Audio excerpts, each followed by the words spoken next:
새해 첫 번째 주일 성수하는 여러분에게 새해 주간자가 주시는 말씀입니다. 하나님이 자기를 사랑하는 자들을 위하여 예비하신 모든 것은 눈으로 보지 못하고 귀로 듣지 못하고 사람의 마음으로 생각하지도 못하였다 함과 같으니라.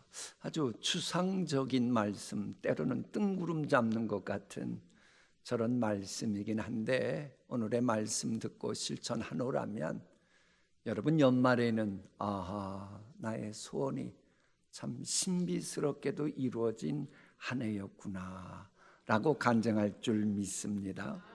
사실 저 말씀은 상식이 통하는 그 일반 은총에 관한 말씀은 아니고, 우리가 귀로 듣도 보지도 못하고 때 눈으로 보지 못했던, 꿈에도조차 생각하지 못했던 그 특별한 은총에 관한 그런 말씀입니다.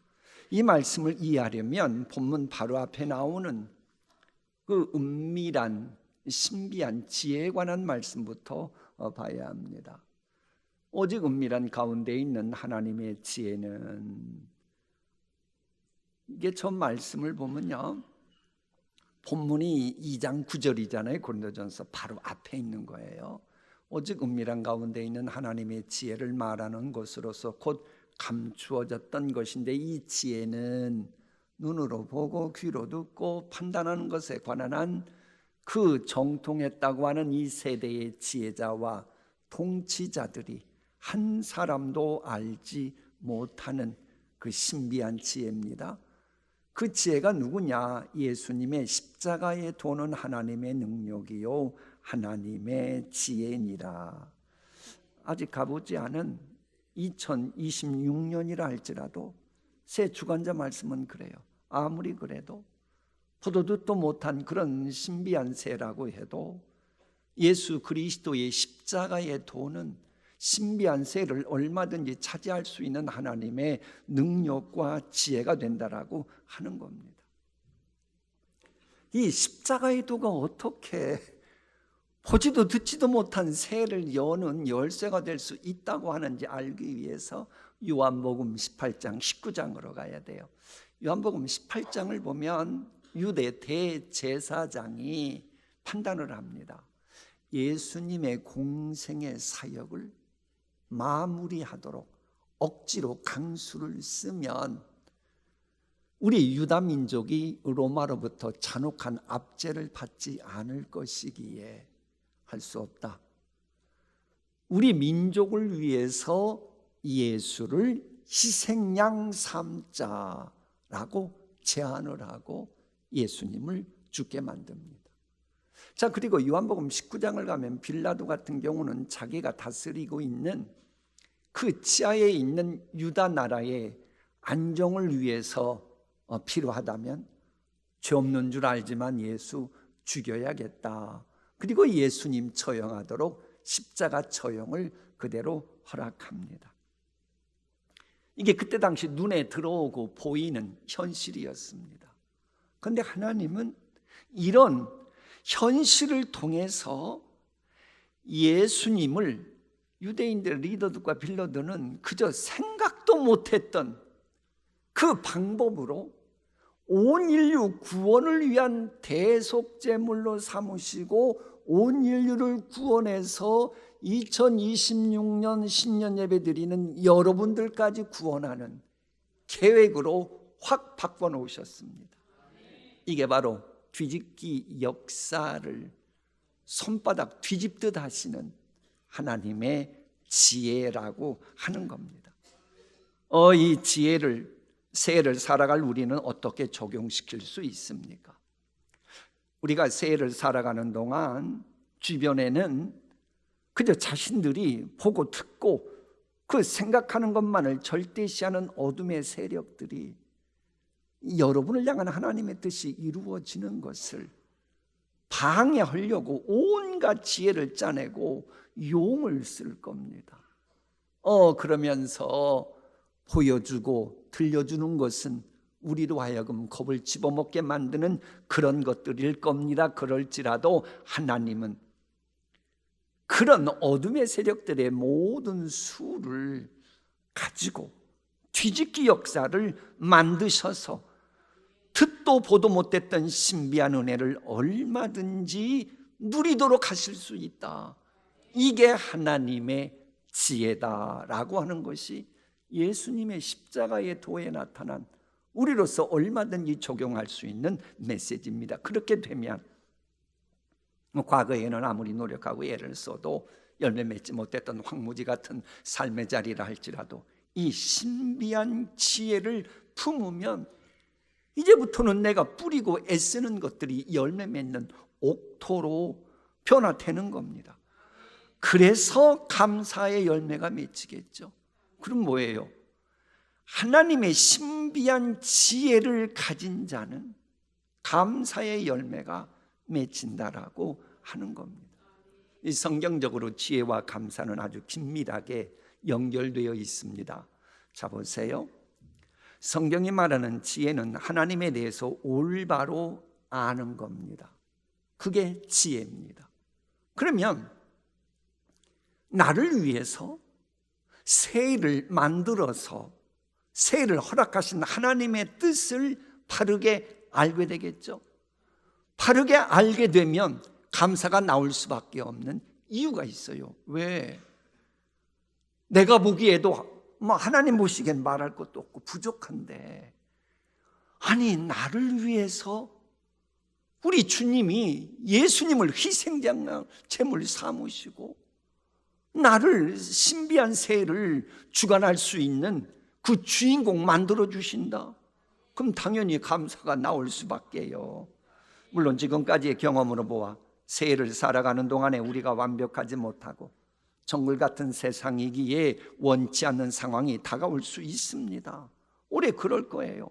그럴지라도 새해 주관자께서 내게 새해를 주신 뜻, 깊은 뜻을 예수님 생각하며 인식하는 지혜, 그것이 있는 사람이라면 지금 원치 않는 상황이 있어도요, 나는 못해도 전능자 하나님은 그 인간들의 온갖 계획을 확 뒤집게 하시는 그 전능자가 개입하시면 얼마든지 새로운 역사가 만들어질 것을 알거든요. 그걸 안다면 가만히 있겠어요? 은혜의 보좌 앞에 나아가 하나님의 도움 요청하죠. 그럼 은혜의 보좌 앞에 나아가 하나님께 도움 요청한 사람을 하나님이 응답해 주셔서 내가 듣도 보도 못했던, 꿈에도 생각지 못했던 그런 은혜를 체험하게 되는 거예요. 그러면서 감사하게 되고, 그러면서 신비한 새해를 열어가는 새해 주관자의 용사가 되는 것입니다. 하지만 여러분, 신비의 새해를 열어가는 용사가 된다고 하는 것은 쉬운 일은 결코 아닙니다. 우리가 살아가는 보이고 들리는 현실을 보면 더더욱 그렇습니다. 용사하면 청년들이 먼저 떠오르는데요, 최근 발간된 2025년 청년 정책에 관한 백서가 나왔어요. 작년 연말까지니까 최근에 나온 거죠. 저것을 보면 우리나라 청년들 3명 가운데 1명꼴로 살 맛을, 살 재미를 모르고 기쁨을 상실한 채에 지쳐서 번아웃을 느끼게 된다 그럽니다. 그런데 그렇게 된 중요한 원인 가운데 하나가 구조적인 우리나라의 문제점이라는 거예요. 그러니 이런 시대를 살아가야 되니 여러분이 살아가는 시대도 분명 현실은 쉽지 않아요. 그런 현실이기에 우리 주변에는 패배의식의 흑암 속에 있는 사람이 있어요. 젊은이들 가운데는 저 수도권에서 목회하는 목사님 얘기 들은 겁니다. 집값이 오른다 그러니까 영끌까지 해서 은행 대출 받아가지고 집을 샀는데, 서울은 안 그러는데 이 수도권은 그렇대요. 집값이 계속 떨어지고 있대요. 그런데 은행 이자율은 떨어지고 있어요? 안 되고 있어요? 집값은 안 오르고 집값은 떨어지는데 은행 대출 이자율은 똑같으니 요즘 그 생각만 하면 젊은이들이 막 머리가 찡긋찡긋하다 그러고 교회도 안 나오려고 그러는데요. 우리 가운데도 부채 이야기만 하면 앞에 깜깜한 분이 있을지 몰라요. 불행과 열등의식이라고 하는 어두침침한 감옥 속에 갇혀있는 분이 있을지 모릅니다. 그럴지라도, 절망하게 만드는 현실일지라도 거기에 굴복하지 않고 여러분은 전능자를 바라보면서 소망 가운데 주님 앞에 나왔잖아요. 그런 여러분을 하나님은 엄청 귀하게 보시고 사랑스러워 하십니다. 하나님께서 그 사랑하는 여러분을 위하여 예비하신 모든 것은 보이고 들리는 현실을 뛰어넘어 신비한 세계를 열어가고 차지할 용사 만들어 주시려고 오늘 이 말씀 주신 것입니다. 여기에서 신비한 세계를 차지할 용사는 우리와 차원이 다른 슈퍼맨이라든지 두려움이 전혀 없는 그런 사람을 말하는 게 아닙니다. 세를 차지할 용사는 두렵고 떨리는 현실감이 분명히 있습니다. 다윗처럼. 그럴지라도 뒤집기 역사의 부하장인 신비한 지혜의 말씀, 그것을 믿고 옳다고 여겨지는 행동을 선택까지 하고 움직이는 용기 있는 사람을 말하는 겁니다. 밑줄 친 용기라고 하는 것은 무모함이라든지 만용이나 거울 보고 자기 세뇌시키고 너는 괜찮다, 너는 괜찮다, 그거 보고 용기라 그러는 게 아니고, 여러분 그 작년입니다. 몇 개월 전이죠. 2025년 9월 1일에 나온 미국 심리학계지에 나온 내용입니다. 우리 함께 읽어볼까요? 이 용기는 개인적인 능력을 비롯해서 사회적, 정치적, 심리적, 도덕적 여러 측면에서 이해해야 한다. 분명한 사실은 미지의 세계를 정복하는 데는 용기가 필요하다. 자, 저거를 보면 미지의 세계를 정복하는 데 용기가 필요하다, 그건 알겠는데 그 용기라는 게 개인적인 능력이나 주위 모든 분들과 함께 맞물려 돌아가고 있다고 하니 참 이 용기 가기가 쉽지 않지요. 그런데 성경적인 용기는 저렇게 복잡하지 않고 단순합니다. 하나님을 믿는 믿음의 근거한 담대함이 먼저 있는 겁니다. 그러니까 능력이 있든지 없든지, 내 경제적인 사회적인 환경적인 영향이 어떠하든지 간에 그걸 주장하시는 분이 하나님이시잖아요. 그 하나님을 믿는 믿음의 근거한 그 담대함, 그것에 그치면 안 돼요. 이것이 의지를 동반한 행동이 되어야 합니다. 그럴 때에 갖는 용기를 성경적인 용기다라고 말합니다. 이게 좀 복잡한 것 같으니 쉽게 설명할게요. 청소년이었던 다윗은 하나님께서 살아계시고 만군의 여호와심을 믿었어요. 그 믿음에 근거하여 담대함을 갖게 됩니다. 그리고는 골리앗과 싸우겠다는 의지를 막 불태우죠. 마치 우리가 새 주관자가 우리를 사랑하시는 그 하나님의 사랑을 믿기 때문에 내가 올해를 정복하고픈 소원이 있어서 이 시간 여러분 주님 앞에 나와서 신앙의 불을 막 피우고 있잖아요. 그 의지에 근거하여 이 다윗은 하나님의 이름이 모욕받지 않도록 해야겠다라고 하는 행동을 하게 됩니다. 그걸 보고 성경적인 용기라고 하는 겁니다. 정리하면 다윗은 만군의 여호와에 대한 믿음에 근거하여 행동하는 용기를 냈고, 그러면서 당시 사울왕을 비롯한 이스라엘 군대로서는 눈으로 보지도 못하고 듣지도 못하고 마음으로 생각하지도 못했던 신비한 새 역사의 장을 열어갔던 겁니다. 물론 다윗도 인간입니다. 시편 보면 아주 우리와 똑같은 인간이에요. 그러지만은 그러다 보니 물론 인간이라 눈에 보이는 구적장신의 거인 골리앗을 보고, 게다가 그 산골짜기에 쩌렁쩌렁 울리는 골리앗의 목소리를 듣고 그 마음이 오그라들었겠지요.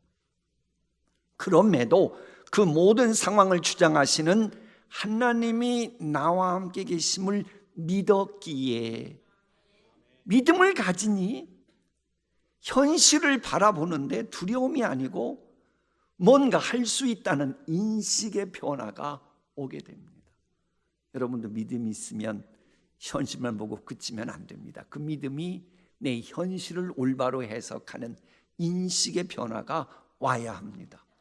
그러니까는 다윗이 골리앗에게 거룩한 도전을 하게 된 거 아닙니까? 여호수아가 거인족이었던 가나안 족속을 볼 때에 겉으로는 두려웠으나 하나님의 말씀을 믿고 인식의 변화가 오니까는 그들이 뭐로 보였어요? 바보로 보였잖아요. 바보로. 여호수아 안 읽어보셨어요? 댁에 가서 읽어보세요. 믿음을 가진 이 인식의 변화가 오고 그게 내 밥으로 보이게 되는 거예요. 그러면서 가보지도 않았던 미지의 땅을 정복할 용기를 냈던 겁니다. 그런데요, 전능자를 믿는 요 믿음의 근간 인식의 변화가 있을 때 나타나는 현상이 정서적인 안정입니다. 내가 믿음을 갖고 있다면서도 마음이 여전히 두근반 서근반 해가지고 도대체가 마음 잡을 수 없다면 아직도 그 믿음에 조금 문제가 있는 거예요. 히브리서 11장 1절, 2절, 3절에 있는 것처럼 믿음을 가지면 그 다음 단계는 내적인 확신을 가진 믿음 단계로 나아가야 되거든요. 그러니까는 이 다윗 같은 경우도 그 믿음을 가지니까 마음이 차분해집니다. 그러니까 사울이 자신의 갑옷 준다 그러잖아요. 사울이 왕 입었던 갑옷이면 뭐 상대방의 뭐 화살도 맞아도 충격이 완화됐을 거고 그럴 거 아닙니까? 그런데도 걸맞지 않는 거예요. 걸맞지 않으니까는 본인이 능력을 10분 발휘할 수 있는 정서적인 안정이 있으니까, 그러니까는 그걸 가지고 가서 물맷돌 5개 쥐하고 물매 가지고 나가서 용기 있게 싸우잖아요. 그러니까는 하나님 보시기 그런 거예요. 전능자의 믿음의 근간 정서적인 안정을 가지고 사람이 정서적인 안정을 가질 때 능력을 10분 발휘하잖아요. 행동으로 옮길 때, 그럴 때 하나님이 힘을 팍팍 실어 주시는 것입니다. 그러면서 꿈에서조차 생각하지도 못했던 불세출의 영웅다운 행보가 시작되었던 것입니다. 새해요, 믿습니다만 하지 마세요. 믿습니다가 이제는 정서적인 안정 속에 현실을 바라보는 그 인식의 변화가 있고, 이게 믿음의 용기로까지 이어져야 여러분이 올 새해의 주인공 될 수 있는 겁니다. 사랑하는 여러분, 미지의 새해를 정복하는데 꼭 필요한 믿음의 용기 달라고 오늘 좀 성찬식 하는 동안 내내 좀 간구 좀 하세요. 영원한 독생자까지 죽게 하신 그 하나님의 사랑 생각하면서 성찬식 참여하는데 믿음의 용기 달라고 그 기도 못합니까? 누구는 죽기까지 우리를 사랑하셨는데 그 정도 믿음의 용기 달라고 못해요? 왜 믿음의 용기가 필요한지 알아봅니다. 우리가 살아갈 미지의 세계는요, 불확실성이 많습니다. 여러분, 우리 어떻게 전개될지 모르잖아요. 그건 불신자들도 아는 불확실성이에요. 게다가 잠재적인 위험 요소가 얼마나 많은지 몰라요. 이건 현실인 겁니다. 이런 미지의 새해를 정복하는 방법이 미래를 모르는 우리에게 뭐가 있겠어요? 그런데 딱 하나 있어요. 그게 뭔지 아셔요? 새해의 주관자가 여러분 도와주시면 돼요. 그죠? 새 주관자가 도와주시면 못 될 일이 없지요. 자, 그 새 주관하시는 분, 그분이 날 도와주시는데, 근데 이분은 살아있는 믿음을 통해서만, 죽은 믿음 가지고는 함께 힘 실어주지 않습니다. 살아있는 믿음을 통해서만 역사하셔요. 그렇다면 나를 위해 수백 번, 수만 번 들은 이야기죠. 나를 위해 영원한 독생자 예수님을 죽게까지 하신 그 하나님의 사랑 믿는다면 그 사랑 믿는데 그치지 말고 이제는 그에 걸맞는 믿음의 용기를 내서 행동까지 취해야 되는 것입니다. 그래야 믿음의 마지막 파이널 단계인 구체적인 믿음의 섬진들이 이로써 증거를 얻었느니라 간증거리가 만들어지는 것입니다. 그렇게 되면요, 하나님이 어떤 말씀 주시느냐, 함께 읽어봐요. 강하고 담대하라. 너는 내가 맹세하여 주리라. 새해를 동신교회 권속들과 함께 차지하게 하리라. 아멘. 저 말씀 읽는데 갑자기 저 새해를 동신교회 권속들과 함께 차지하게 하리라, 그렇게 부딪혀와서 저렇게 적었어요. 그래서 제가 옆에다가 적용이라고 했어요. 통신교 얘기가 성경 어디에 나오지 그러지 말고, 이 갈바르트가 말하는 것처럼 하나님의 말씀은 기록된 말씀이 있고 선포되는 말씀이 있어요. 저는 건 여러분을 위해 하나님이 그러시는구나 깨달으면 돼요. 아직은 우리가 눈으로 보지도 못하고 귀로 듣도 못했던, 가보지도 않았고 경험해보지도 않았던 그 앞으로의 신비한 새의 주인공 되려면 어떻게 해야 되느냐? 우선 내가 죽어야 돼요. 그렇다고 목매들으라 그런 말씀이 아니라는 거 알고 계시죠? 내 자아를 부정해야 돼요. 내 자아를 부정하면 이제 절대 불가능인 죽음마저 극복하신 부활하신 영이 함께 하시고, 그런다면 어려울 게 뭐 있겠어요? 그래서 우리는 나 자신부터 죽이는 성찬식으로 새해를 시작하는 겁니다. 우리가 새해를 시작하면서 성찬식을 해야 되는 이유는 저 이야기가 아주 정확합니다. 100에서 1 빼면 0이다. 저게 산수책에 나와요, 안 나와요? 저건 인생 교과서에만 나오는 이야기입니다. 세상 살다 보면 그렇잖아요.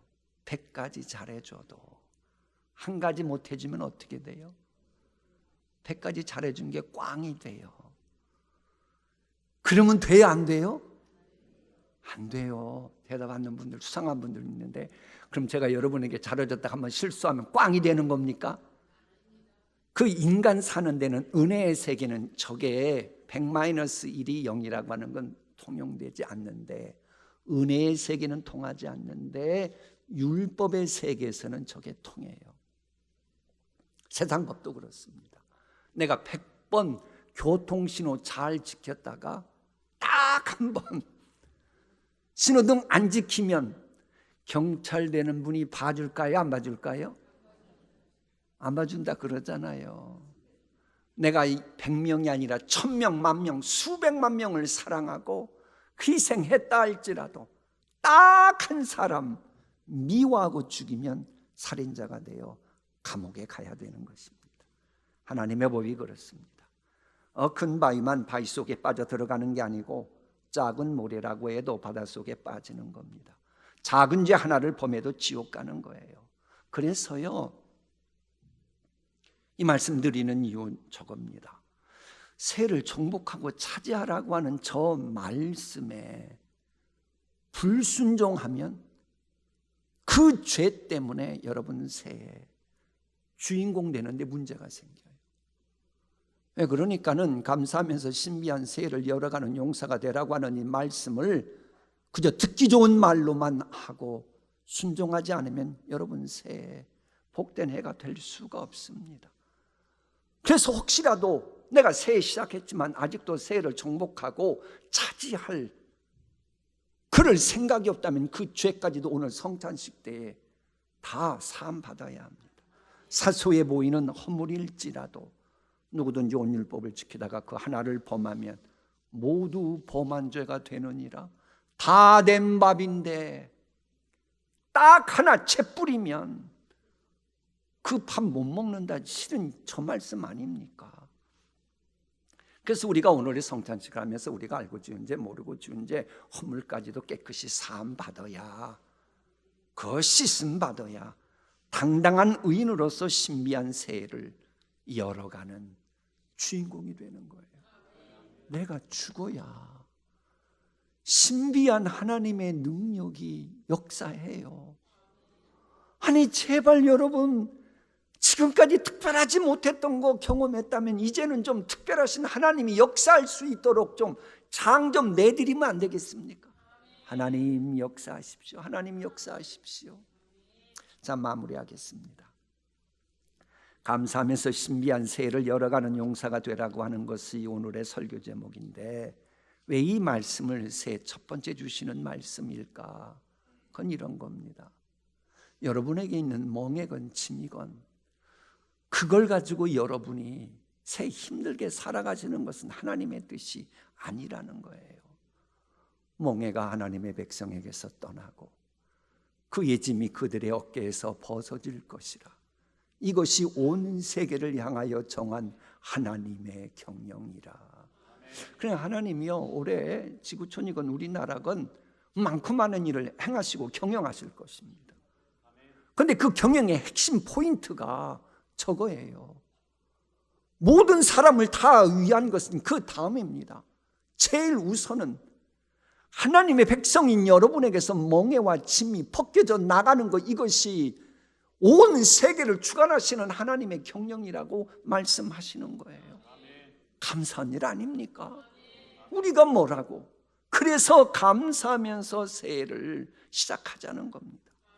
그래, 감사하면서 새해 시작하라고 하는 이것을 우리에게 힘주시기 위해 하나님이 국민일보 1월 1일자 엊그제 미션 헤드라인에 감사라고 하는 주제로 나왔더라고요. 뭐로 나왔다고요? 감사. 그러니까는 거기 보니 이런 글이 있어요. 감사는 닫힌 문을 여는 기적의 열쇠이기에 동신교회가 하는 것처럼 감사 노트 꼭 써보길 제안한다. 여기서 동신교회라는 말은 없었는데 감사 노트 써보라고. 우리가 이미 그 2달 반 전에 우리가 한 것을 응원해 주듯 이러는 거예요. 그런데 이제 그 신문은 우리가 감사를 이렇게 생활할 때 대한민국의 열병도 주의하고 사회까지 변화시킨다, 뭐 이런 내용입니다. 여러분, 그래서요, 이 새해가 시작되었는데도 감사하면서 새해 시작되지 못하고 아직도 불평불만, 원망, 짜증을 갖고 있다면 그것까지 성찬식동에 회개하고 사함받아야 합니다. 그러지 못하면 우리는 죄인으로 2020년 내내를 살아갈 것이기 때문이에요. 어느 분이 그러더군요. 농부에게는 풍년이 드는 것처럼 좋은 것은 없고 어부에게는 물고기를 가득 담은 배를 몰고 집으로 돌아오는 것보다 좋은 것은 없다. 이처럼 여러분, 하나님 앞에서 가장 좋은 일은 영혼이 깨끗해진 가운데 여러분이 그동안 보도 듣도 못하고 생각지도 못했던 신비한 새해의 주인공이 되는 겁니다. 새 주관자의 좀 기쁨이 되면 안 되겠습니까? 살아계신 하나님의 좀 기쁨이 되고 하나님께 기쁨이 되는 올 신앙생활하면 안 되겠습니까? 아무쪼록 하나님의 지혜와 능력인 예수님의 지체들답게 혹 아직도 새해 주인공이 되기에 문제가 있다 할지라도 오늘의 성찬식을 통해서 깨끗함 받고 그러면서 새해 감춰진 어떤 신비한 은혜도 경험할 자격을 갖추는 한 분 한 분 되셨으면 좋겠습니다. 기도하십니다.